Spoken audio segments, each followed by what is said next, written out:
an Amazon or a Flipkart or whatever, an upgrad comes to you and says that, okay, why don't you do one video for us on YouTube or Instagram or Twitter?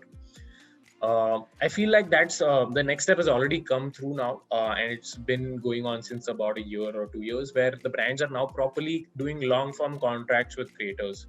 They're doing 5, 10, 20 odd videos in a year with these creators because they want to be associated with their audiences consciously.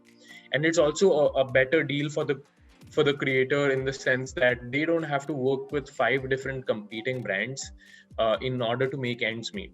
They also consistently represent one brand in that category, and that helps both the brand and the creator, right?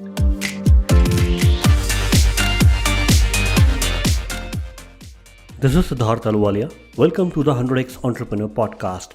This episode is brought to you by Prime Venture Partners, an early stage VC fund led by Amit Somani, Shripati Acharya, and Sanjay Swami. Prime is often the first institutional investor in category creating tech startups in fintech, SaaS, healthcare, and education, such as MyGate, Neo, and Reco. To know more about Prime, visit primevp.in. Today we have with us Viraj Sheth, co-founder and CEO, Monk Entertainment. Viraj co-founded Monk along with popular social media celebrity Ranveer Allahbadia in January 2018. Monk Entertainment is an influencer marketing and social media management firm with clients such as Nykaa Men, Wow Skin Science for Men, Sony Music, Grow, and Flow Mattress. Today, we'll talk about Viraj's journey as a young entrepreneur and his remarkable stints in digital content industry. Welcome, Viraj. Thank you so much, Siddharth. Appreciate you having me on the podcast. It's a pleasure to have you, and would like to start with how did you meet Ranveer and how did you both decide to team up to form Monk Entertainment? Right. So this is usually a very interesting story always, because this is also my first question to the founders or co-founders I meet. Because I mean, as a founder, you know how pivotal and important it is to find, a partner, a co-founder you could build something with. And I feel my personal 2 cents on this is usually build it with someone personally, or have been around with socially as well. And with Ranveer, we were in the same college. It's a classic. We were either like people are either batchmates or a couple of years juniors to seniors. So he was 2 years senior to me in college, but we were still friends. And we had worked on a couple of projects together, on some internships together in college as well. That's how we built our app. That's how we got to know each other, and we realized that, hey, why don't we start something together? So once he had graduated, I still had 2 years left in completing my degree, and he took that time to build his YouTube channel.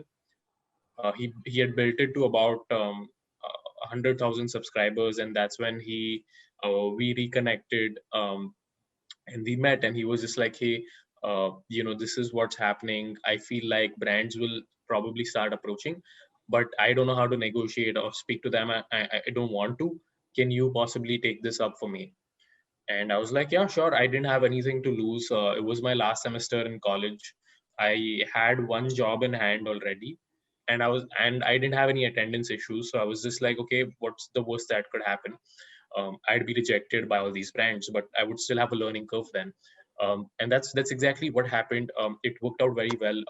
Brands started understanding. It was around February or March 2017. That is when I would say was sort of the inflection point where brands actively started considering influencer marketing and realizing that, hey, it's actually also the creators who we need to start working with, and not just keep spending monies on your Facebook ads, your traditional advertisements, Bollywood celebrities, cricketers, and all of that. And that's what happened. I cold emailed a bunch of brands. I didn't know that there was a proper system to it. So I was just emailing the CEOs of massive companies. In many cases, I didn't get any replies for months at an end. And I just realized that, hey, actually, these kind of calls are being taken by the creative agencies or the PR agencies that these brands or companies have appointed. and I need to reach out to them in order to make this pitch. And that's what happened. It was a massive learning curve for me. Thousands of cold emails later, we landed a bunch of brands. We realized, okay, this has the potential to become a steady source of income. Um, and once I started doing it fairly well with Ranveer, we realized, hey, why don't we start a company together and fill this gap up? Because there was no representation for digital creators back then. Um, the representation was only happening with Bollywood stars and cricketers. Um, that's it, right? And that's when we realized, okay, maybe we could plug in a gap here in the market and during the process make decent profits. And that's how it started. We realized, okay, cool, let's. So I was still doing. I'd taken up that job that I had landed during my engineering days. Because even though I come from a Gujarati family, my parents were not very pro business initially, because I mean, imagine a 21-year-old going to them and saying that I want to leave my stable job and do something on YouTube. They're going to think I'm stupid, and that's exactly what happened. So what I did is I told them, okay, I'll do the job for a few months. The day I make enough money from this business, I will quit my job and take this up full time. And I had the job for about 3 months, and I put in my papers in 3 months time.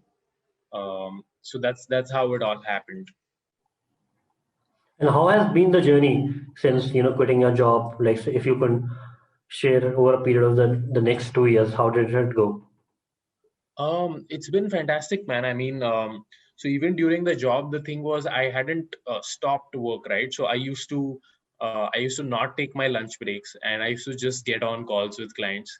I used to be in the washroom sometimes and taking and making some calls.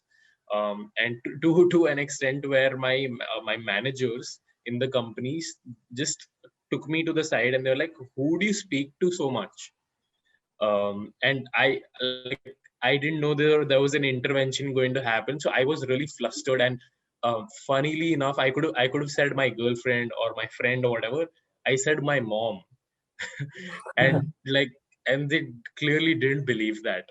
So anyway, that's how things happened. But once we started the company, once I joined full time in November 2017 roughly, I feel like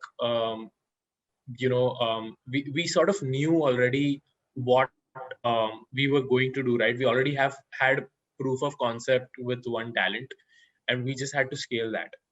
And that's when we realized that, okay, cool, we are on to something here. So that's how it started. We started with the talent representation, talent management wing, and then we scaled to other aspects as well. We started an influencer marketing unit where we realized that more than creators, it was actually brands that needed more guidance and help with who they need to work with, because the PR companies that they were working with had no idea about it. They were fantastic in landing them coverage in newspapers and magazines, but they had no idea about how to work with influencers or content creators. And that's when we realized, okay, this is a much bigger market, and it's also the brands that have much deeper pockets, right? They are the ones who are going to commission massive budgets to agencies and lead plans from there on. And that's when we realized, okay, this is actually what we need to also focus on a lot more. So we started that, and then about a year down the line, we realized that, okay, while we're doing this business, we don't want to just become agents in the market. We want to give creative inputs as well. I mean, what's stopping us from becoming the next Ogilvy or Leo Burnett or whatnot, right? At the end, you're going to come to us to get the talent, or the actors or the creators or whatever. What you are providing as service is creative inputs, and that's something that we feel like over a certain period of time and grooming and effort, we could build in house as well. And that's when we started the social media and video production unit in the organization as well. Fantastic journey, and you have accomplished so much at such a young age, right? You're 24 right now. I turned 25 in October. Wow. I Yeah, started my first company when I was 25. So man, that's crazy. It's sort of the same for me. I feel like I'm 2 years a little early, but that's helped me. It's worked both ways for me, honestly. One is because I started a company right out of college without having any formal job experience or having any sort of an idea of how the corporate world works or even the startup world works, right? Which is why I tend to fall back on the advice of either books or speaking to fellow entrepreneurs um, who have already been there, done that, especially in the media world. I was in fact speaking to Varun Dugirala from The Glitch yesterday. He runs his own podcast, Advertising is Dead. And that's exactly what I told him, that I was actually looking to get in touch with you because you have had a similar path where you were an engineer, started a media company, and made all of the blocks come together. That's where I'm at in my life right now.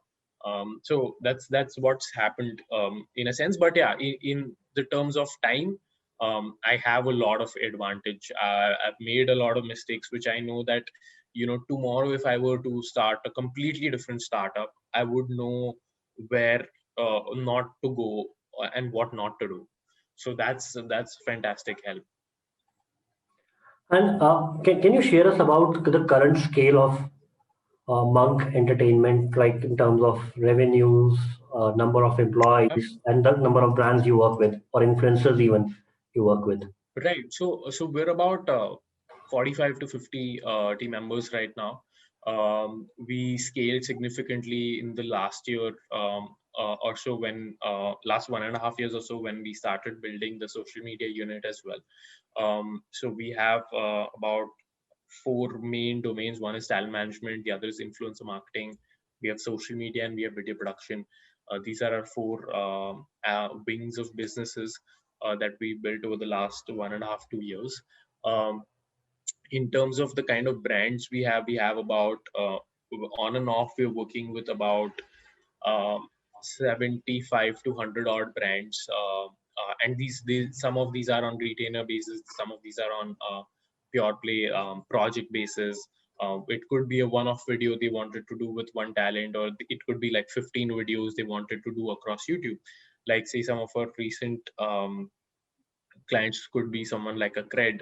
We've been working a lot in the fintech edtech space right now, especially with COVID. We had to pivot. Before pre-COVID, we were working a lot with pure play consumer product brands. So your Wow Skin Science, or a MamaEarth, or a Nykaa, and the likes of those. But when COVID hit us all, we realized that, hey, hold on, like Amazon stopped deliveries, Yeah. nothing was getting delivered. So it was a hard 3 months of 2, 3 months of no revenues at all, right? And we saw like a huge dip. We had to make provisions for that, and I'm just so grateful for having such a fantastic team that they took the journey with us. They walked the walk with us. They were okay initially to take the pay cuts, and we reinforced 100% salaries again from August onwards. So thankfully, we're completely digitally based. So in a sense, COVID has only like accelerated that growth for us, I would say. In a sense, and that's when we realized, okay, let's start working with fintech edtech brands, because they were the ones um, doing the work. They were the ones sponsoring the IPLs. They were the ones, getting the big VC fundings, and they were the ones who would immediately need help with marketing, working with influencers, and the likes of those. Which is why we tapped into the biggest of the biggest brands um, in edtech and fintech, in those two categories, and started taking up their work. So that was a fantastic journey for us as well. In terms of influencers, we exclusively represent about 45 to 50 creators. We're very specific about the kind of creators we pick. But in terms of the number of creators we work with, it's easily like a few thousands of creators who we've established contact with, given campaigns, brought money on the table to them, like lots of thousands of creators over the period of the last 3 years. So that's how the journey has been. It's fantastic revenue wise. We're growing year on year. So that's hopefully the plan. Maybe in the next 5 years or so, we become a multi-million-dollar business over time. And so the plan is at the moment, because we're an agency-led business, and it's not like a completely tech dependent. It's more for people led, service led business. The goal is to ensure that our profit pipeline keeps growing, because we're not venture backed, we're not funded. It's a completely bootstrap business.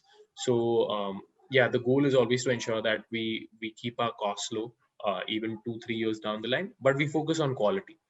If it comes to working with a certain client that needs an extra bit of an effort and money infusion in terms of production, we won't be shy in enabling that, because we know that that's going to come back to us 10x. So that's what I feel is working for us at the moment. Viraj, so you mentioned that you work exclusively with 75 to 80 influencers and on a large scale basis with 1,000 influencers. What's your business model with them? So with the exclusive creators, we have a fixed commission fee that we charge, and the reason we call it exclusive is all the deals that go through us.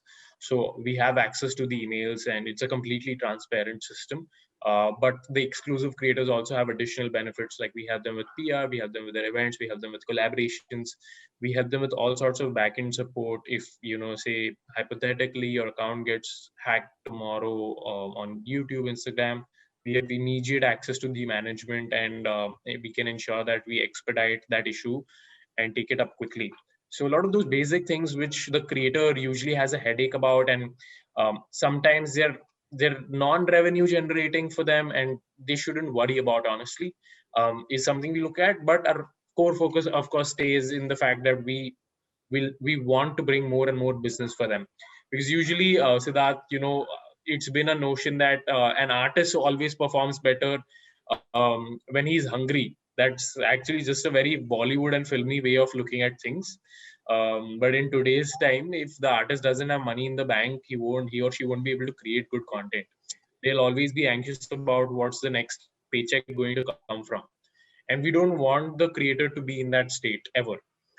So monetization for us always remains the biggest value add that we give to creators. So that's how we work with exclusive creators. Uh, with the creators that we just bring business with and are not exclusive with us, those are creators we leverage or we work with when we're directly speaking to brands, and we're enabling influencer marketing conversations with these creators. So apart from our roster, now say if I don't have 10 automobile creators, but I'm working with a Castrol or a CR Tires, I will reach out to those 10 creators and say that, hey, this is how we want to promote our brand. We will give the creative thought to it as well. And then, the creator imbibes that brief into their own content. So again, I feel like one big mistake that brands usually make is they make it a very brand led idea and pitch, right? Whereas if you're working with influencers, it has to be influencer led and the brand has to be integrated within that content piece.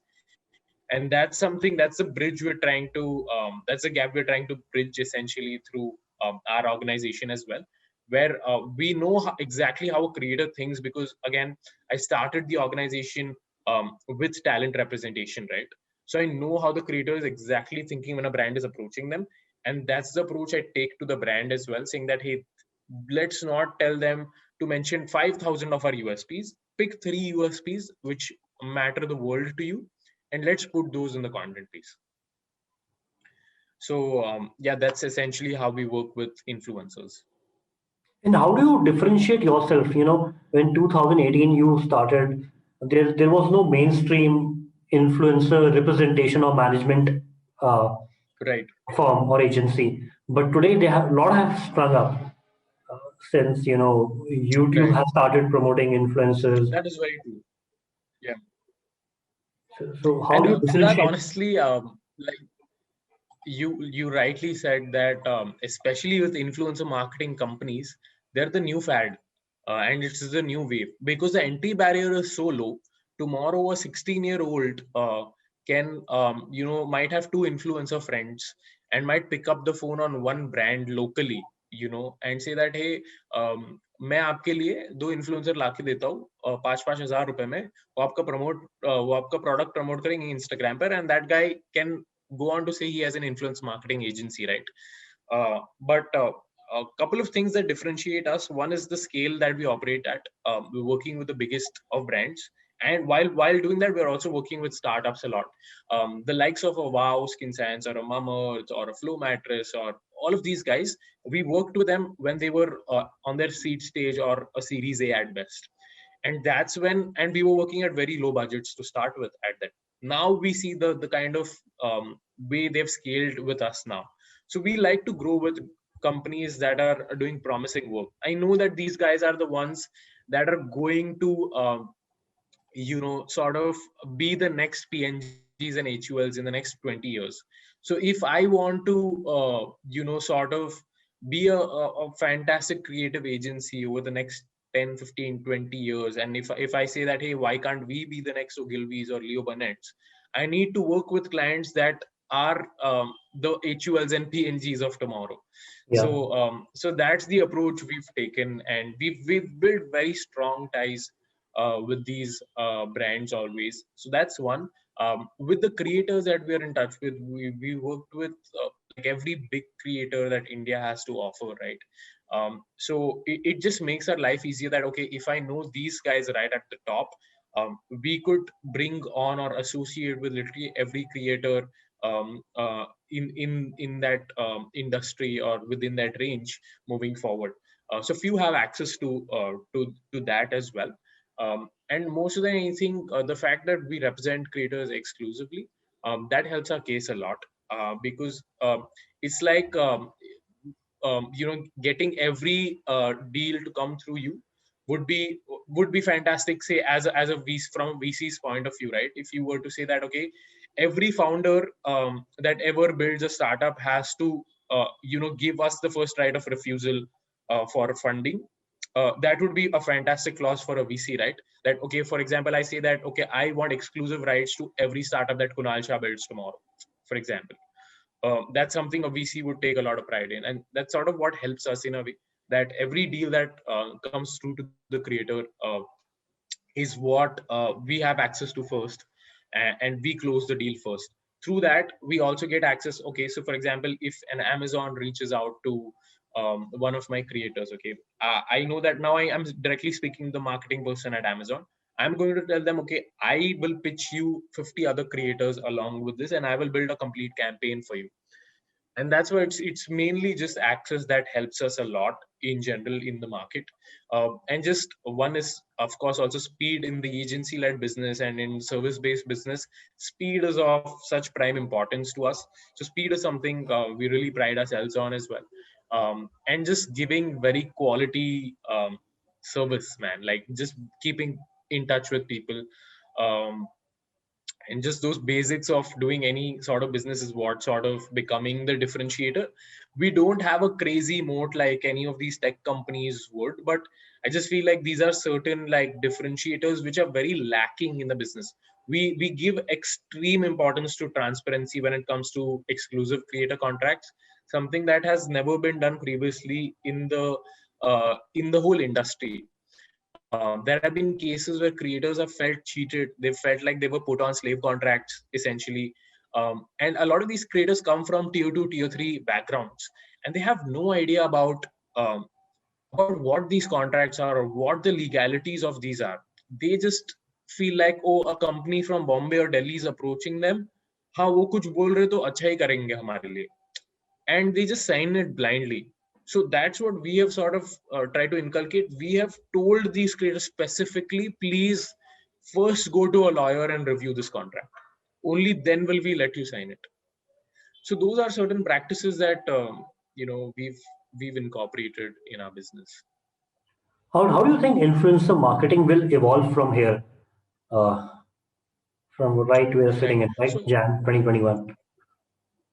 So I feel, Siddharth, so far it's always been these one-off deals that have happened, right? An Amazon or a Flipkart or whatever, an upgrade comes to you and says that, okay, why don't you do one video for us on YouTube or Instagram or Twitter?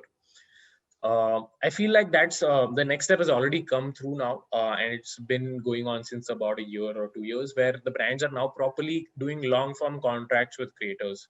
They're doing 5, 10, 20 odd videos in a year with these creators because they want to be associated with their audiences consciously. And it's also a better deal for the creator in the sense that they don't have to work with 5 different competing brands in order to make ends meet. They also consistently represent one brand in that category, and that helps both the brand and the creator, right? So that has already happened. Long term deals are here to stay. Ambassador endorser level deals are already happening now in the influencer space, which was only reserved for cricketers or Bollywood stars previously, right? Every time a brand used to think, I want a big massy face, they used to think Amitabh Bachchan, Shah Rukh Khan, Amir Khan, right? But now they're actively thinking, which are the top YouTubers that I could go to, which are the top creators I could speak to. So that's what's happening. Besides that, I feel like, and this has been a chatter since a long while, that this long form of association will now move on from just cash-led deals to equity-led deals, where a lot of brands will start considering creators as partners in the very true sense of it, where they will start offering maybe hybrid deals where there's part cash, part equity, or just purely equity deals basis the kind of deliverables that the creator starts giving them. And the issue so far has been that while certain brands have been open to offering that, creators at the moment are thinking from a very short term perspective. They're like, okay, why am I missing out on cash for doing these XYZ amount of deliverables? I have rent to pay, I have bills to pay. When that barrier gets solved for a lot of these creators, and it has been for a lot of the bigger creators, they will be able to have more skin in the game and think that, okay, hold on, let me just take a punt on a long form, on a quality tech startup, for example, or a quality consumer startup, and let me lead the way to giving them distribution. If I give them more distribution, if I pump them more in my videos, they will grow as a company, which means that the value of my equity in the company will also grow substantially over a period of time. So that's how I feel we're headed towards.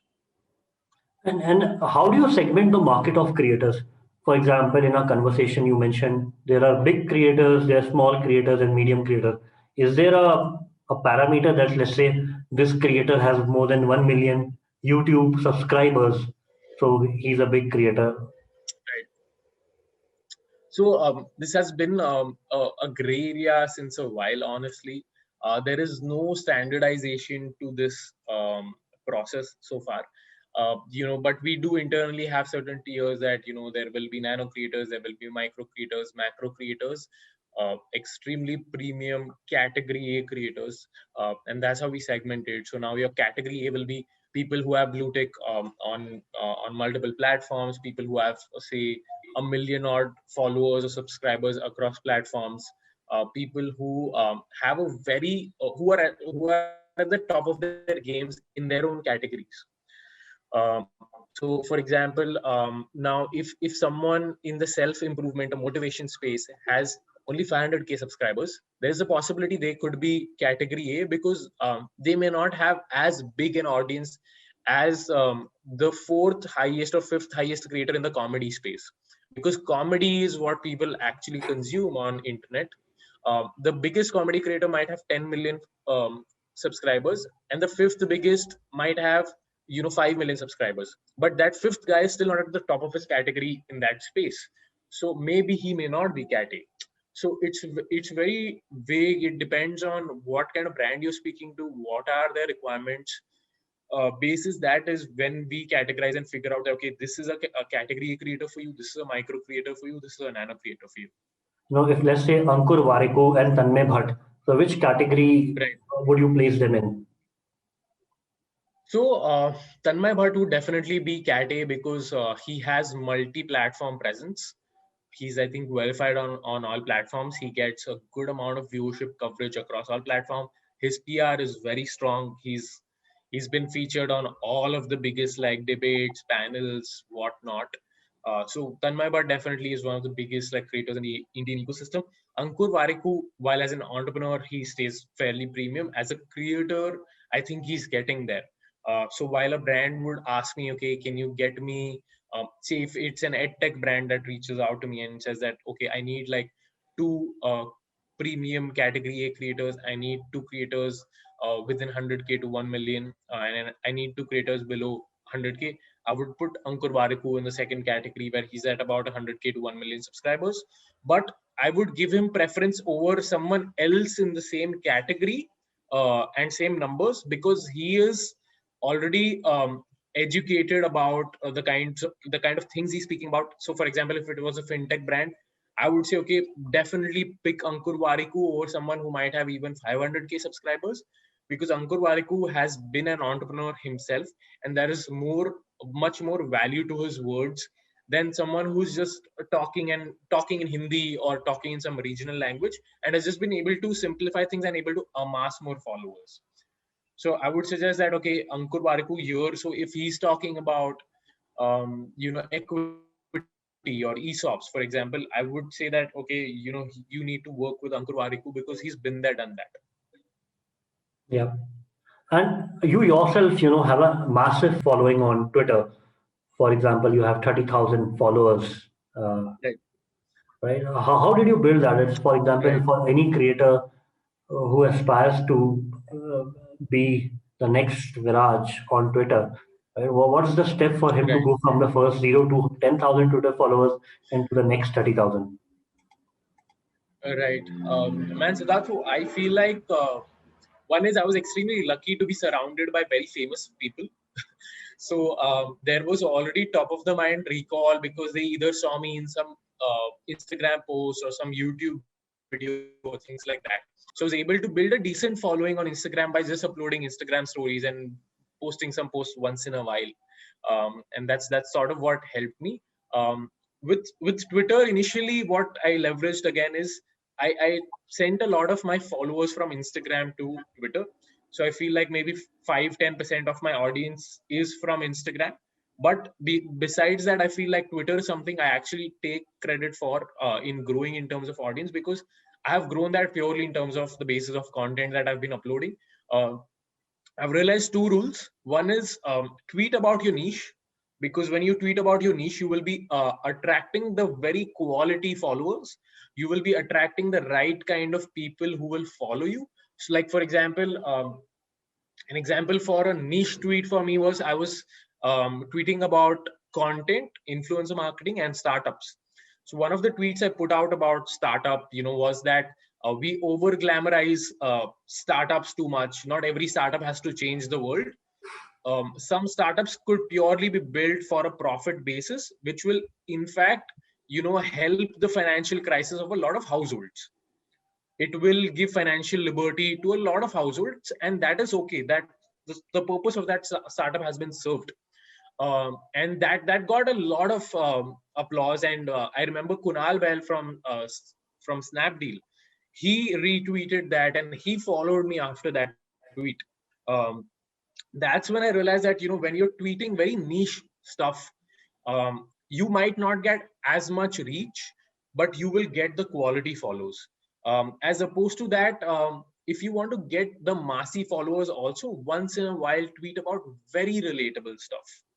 Okay, it could just be something like I tweeted something like, Saturday afternoon naps can have the ability to heal your soul. And that's true. I mean, that's true for everyone, right? It's not specific to only startup people. It's you, me, our grandparents, the kids, whoever, right? Whoever is on Twitter. So I do a healthy mix of both. uh, Upload tweets about your industry so people from your industry start following you, because I've been tweeting a lot about startups and my learnings as a co-founder. I see a lot of startup folks, a lot of tech Twitter has followed me in the past. 6 or 12 odd months, which is why I've also been able to land a lot of business, very surprisingly or not. I've been able to land a lot of business. I've been able to land a lot of gigs, like coming onto your podcast, for example, purely through those kind of tweets. And I've also done very basic, humorous tweets or very relatable tweets, which will just bring everyone else to the fore as well. And then they will just browse through my content and see, okay, this guy also talks about this, so that's interesting, and they will stay back for that. So I feel like this is the approach I personally take for Twitter growth. And what role consistency plays in that? Man, a lot. I'm actually, so I don't pressurize myself to be consistent, because I'm not a creator first. I'm a founder first. I'm an entrepreneur first. Um, so I just tell myself that, okay, if I have thoughts, and with Twitter, it's much more immediate, right? You don't have to set up your camera. You don't have to, edit your video. You just have to put out your thoughts. And that's something I feel like I'm very comfortable with. Uh, I was just keen on writing previously, so I had a blog and things like that, very basic stuff. I had a penchant for writing, I feel. And this just comes very naturally. Twitter as a platform is something I personally love, because it's my thoughts that are going out, and I have a lot of thoughts through the day. So I just feel like it's become like my personal diary, personal journal, which I'm publishing to the world. So consistency is very important, but I don't beat myself to it. Maybe there will be some days where I'm getting 10 tweets a day. There are some days where for 10 days I've not tweeted anything. So I just let I also feel like, while consistency is important, quality also is. So don't just trash tweet. Um, think the tweet through, and then post it. So I feel that's what my formula is.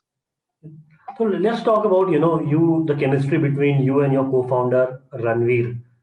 Right. So I understand that you work on Monk full time, whereas Ranveer splits his Right. time between the various media properties he Media manages and biceps. the Yeah. Monk Entertainment. Yeah. How do you both manage it? Right. So initially, I was looking completely into the business aspect of things, and Ranveer was helping more creatively with his network and things like that. And then slowly we realized that, it's better if Ranveer focuses more of his energies on beer biceps, and because that's like, the more that property also grows, the more Monk Entertainment will also grow. And we realized that I wanted to keep my core still to be business, right? To be landing more sales and doing business development, because that's something I was very passionate about and I was fairly good at. Um, and what I used to sort of hate is all the operational part of it, the legal part of it all. So, it also took me quite some time to realize that, hey, business is not just about bringing sales, but also servicing it well, ensuring that all your legalities are in place, all your payroll systems are in place, your team members are super happy with running the company, things like that. And that became a super difficult job to maintain, which is when um, Jalak, our COO, joined the organization, and she brought in a lot more structure to the company as well. Where it was not just like before that, it was essentially just a frat house, a bunch of dudes trying to run a business. They're bringing in sales, but they're just like, the office is a mess. There is no proper structure. We're just purely, there's no contracts. We're working on like pure play relationship trust basis, which is still the way I like to work. But I faced some setbacks because of that nature of mine, and we've realized that it's best, in some aspects of a startup, we need to adopt certain corporate structures, because that's the perfect balance. You can't be saying that you're a startup and just be doing everything on a whim, right? You need to have proper structures in place, and that's when she came in and she helped put a lot of these processes into place. Everything from legal, HR, finance, things like that is what she like took in as well, and ensured that we were like, once the money infusion happened, the things were being run smoothly. So that's what happened. Now we have a bunch of like key members in the organization who are helping with different parts of business. We have an extremely well experienced PR professional as well, who's got about 15 years of experience in the space. And with something like PR, you need someone who's that experienced because it purely works on relations. And someone like us, we've only been in the industry for 2 to 3 years. Yeah. So I realized that it's important to fill in those gaps. And one big learning I've had as an entrepreneur is that, every entrepreneur starts off thinking that he or she will be the one man army, one woman army, and do it all by themselves. And they only end up exhausting themselves, and they end up not running the startup in a very well functioned sustainable way. My biggest advice is to ensure that your legal finance HR is very sorted before you make any big decisions, or if you're trying to scale at that level. So ensure that that is in place beforehand. And over a period of the, let's say, last 2.5 years working as co-founders, what you learned from Ranveer, and what has Ranveer, adopted from you? I've learned that one big trait that he has is he always backs himself a lot. Come what may, doesn't matter. He might have had the biggest disappointment in his life professionally on that day. He will not let that dampen his spirit at all. He will be like, don't worry, we have thousands of opportunities that will come our way. We just need to keep at it. And one big thing I've learned from him is to not panic. And that guy, I've seen him through the worst of situations. Even though internally he might be like breaking apart, but he will never show it on his face. And I think that's a very key sign of a leader, or an entrepreneur, right? You don't, even though you're feeling pain internally, you don't want to pass it on to your team members, because you want to be able to try and solve it from at your level itself, so that it maybe doesn't like go down onto the team or trickle down to the team. And that's something I've learned big time from him. um, I'm not sure what he's learned from me, but yeah, I think just it's possibly just a lot more patience, and a lot more, okay, things can be dealt with tact as well. So we used to have a lot of the good cop bad cop situations every once in a while, when we used to go into brand meetings, where he used to play the good cop and I used to be the angry agent or manager, and be the bad cop. And that partnership has worked very well for us previously.